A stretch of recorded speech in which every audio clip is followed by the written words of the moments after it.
Hey guys, it's me, the Connector. Today we will be discussing one of the biggest mysteries yet to be revealed to us, along with some possible connections to this mystery and how the server could be affected by it. So make sure to subscribe for weekly uploads, and let's jump into this. To start off, let's go to the video where Parrot gets hunted by Minecraft's most deadly hacker, True Original. In this video, Parrot mentions something that starts the beginning of this theory. Let me play the clip. When Newfleet brought up an interesting point. Bro, we need to report this guy.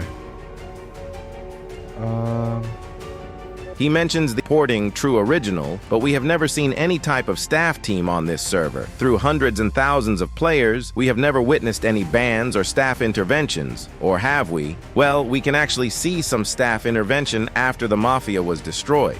For some reason, the spawn got completely changed, and that's not possible without admin access. Also, when we look around, it looks nothing like the old spawn. Even stranger, we haven't seen any old locations from the early series. It's almost like this is a completely new spawn, thousands of blocks away. Now the real questions are, why did they change the spawn after the fall of the Mafia? Who are these admins? And what is really happening? Well, let's try to break through those questions. I have a theory on why the admins didn't switch spawns until after the fall of the Mafia. You see, there are rules that this server follows, and we've seen players mention rules before. However, I think there are also unspoken ones, like maybe admins can only interfere if it doesn't harm player projects and if it benefits the server. When the Mafia was active, they would let new players go after they joined the Mafia, which made the admins not intervene. But when the Mafia was gone, players would get trapped at spawn, so maybe that's when the admins decided to step in.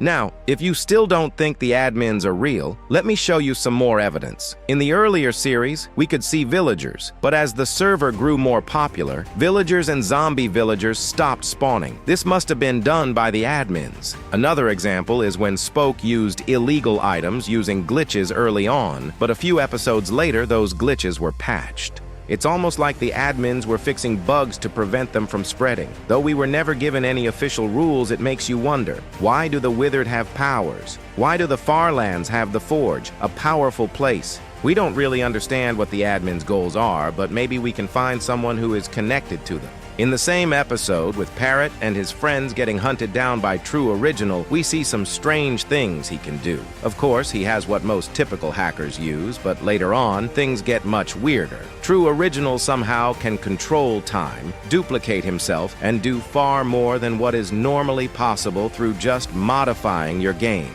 Most of what he was doing seemed to be server-side, not client-side. Now, some of you may not know what those terms mean, so let me explain briefly. In Minecraft, the difference between client-side and server-side comes down to where the code runs and who it affects. Client-side means it runs on the player's own computer, so it only affects what that player sees or experiences. Things like shaders, resource packs, and mods that change visuals or the user interface are client-side because they don't actually change the world or affect other players. Cheats like what True Original was using also run entirely on the player's computer and modify how the Minecraft client behaves. Things like movement, combat, rendering, or world interaction. The server usually doesn't know a player is using one unless it has anti-cheat systems that detect suspicious behavior. Basically, a cheat client sends altered data or packets to the server to gain an advantage, like faster movement, auto-clicking, or seeing through blocks. But all the modifications happen on the player's side. The server just reacts to what it's told by the client.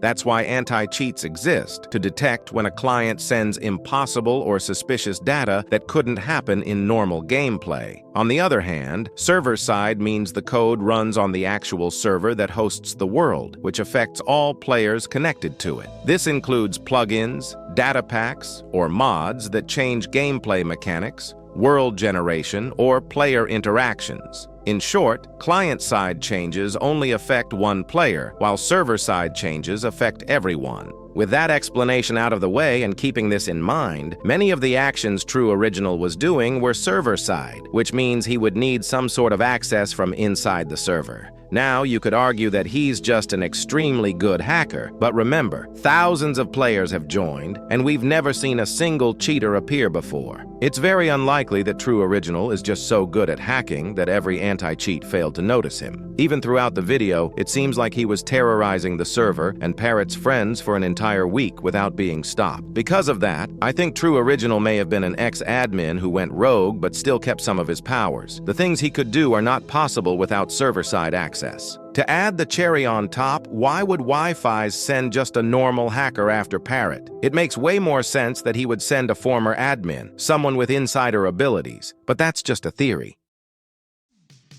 Anyways, if you enjoyed this video, please like and subscribe. Thanks so much for the support. We're getting close to 1K, and if you want to help decide which videos come next, make sure to vote in my YouTube polls. Anyways, this has been The Connector, now disconnecting.